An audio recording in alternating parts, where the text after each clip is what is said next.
নমস্কার, আমি মালদা জেলার ছোট্ট একটি গ্রাম থেকে সীমা। আর একটি নতুন ভিডিও নিয়ে চলে এসেছি। আশা করি আপনাদের সবার ভালো লাগবে। আজ ভোর ভোর ভিডিওটাকে শুরু করলাম একেবারে বিছনার থেকেই। এই যে ওই যে দেখতে পাচ্ছেন, ওই যে বোর্ডে লাইটটা জ্বলছে দেখতে পাচ্ছেন, ওই লাইটটা হলো রাধাকৃষ্ণের লাইট জ্বলছে, বৃন্দাবন থেকে এনেছিলেন আমার শাশুড়ি মা। ভোরবেলা তো বড় লাইটের সুইচটা আর দিইনি, ওই লাইটটাই জ্বালিয়ে দিয়েছি। ঘরটা দেখতেও ভালো লাগে আর ঘরটা সুন্দর মৃদু আলোয় আলোকিত হয়ে ওঠে। আজ বৃহস্পতিবার দিন আমাদের বাড়ি প্রত্যেক বৃহস্পতিবারের দিনই ঘর উঠোন এইসব কিছু আমরা মুছে থাকি। তো আজও সেই করলাম। সকালবেলা উঠে আমি উঠোনটা মুছতে শুরু করে দিয়েছি। উঠোনে অনেক কয়েকটা গর্ত ছিল, ইঁদুরের গর্ত, এই যে এই সাইডে। সেই গর্তগুলোকে আগে সুন্দর করে মাটি দিয়ে বুঝিয়ে নিয়েছি।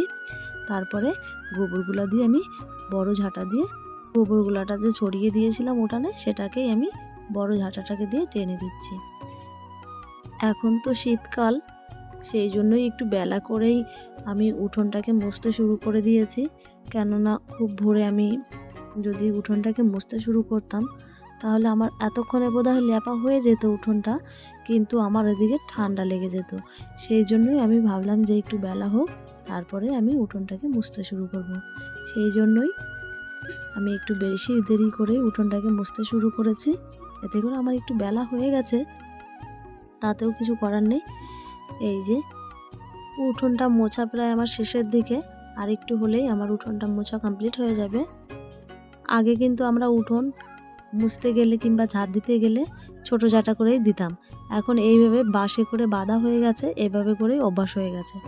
এখন যাব ঘর মুছতে। প্রথমে উঠোনটাকে মুছে নিয়েছি।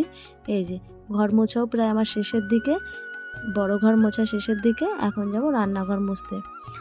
এই যে এই বালতিতে অল্প গোবর আর অল্প লাল মাটি নিয়েছি। আজকে লাল মাটির পরিমাণটা কম নিয়েছি। আমার রান্নাঘর মোছা শেষ হয়ে গেছে, বড় ঘর মোছা শেষ হয়ে গেছে, উঠোনও মোছা শেষ হয়ে গেছে। সব শেষে আমি করে নিয়েছি স্নান। এখন খেতে বসবো। আজ আমাদের বাড়িতে বৃহস্পতিবার বলে নিরামিষ রান্না হয়। ডাল রান্না হয়েছে আর শাক ভাজি আর আলু ভাজি, তাই দিয়েই ভাত খেয়ে নিয়েছি। ভাত খেয়ে নেওয়ার শেষে চলুন যাই আমার ল্যাপা মোছার শেষে আমার উঠোন ঘর দুয়ারটা কেমন দেখা যাচ্ছে। জানি ভাঙাচোরা ঘর দুয়ার অতটা ভালো লাগবে না দেখতে, তবুও ল্যাপা মোছার পরে ভাঙাচোরা হলেও সেই ঘর দুয়ার দেখতে খুবই সুন্দর লাগে আমাদের কাছে। চলুন এখন একটা জিনিস দেখাই আপনাদের। আমার লাগানো গাছে কত সুন্দর একটা গোলাপ ফুল ফুটেছে। সব থেকে গোলাপের কালারের মধ্যে আমার কাছে এই কালারটা হলো বেস্ট কালার। এই কালারটাকে দুধে আলতা কালার বলে থাকে। আর একটা কালার বলা যায়, মানে আমি বলে থাকি মুশারির ডালের কালার। তো এই কালারটা আমার খুবই পছন্দের একটা কালার।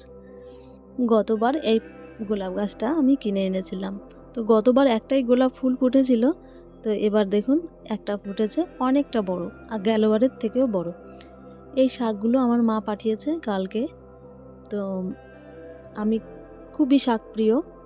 এটা হলো ডিমি শাক আর এ পাশে হচ্ছে বেলে শাক। এই দুটো শাকই আমার খুবই প্রিয়। তো আমার মা সেটা জানে, সেই জন্যই আমাদের জন্য পাঠিয়ে দিয়েছে।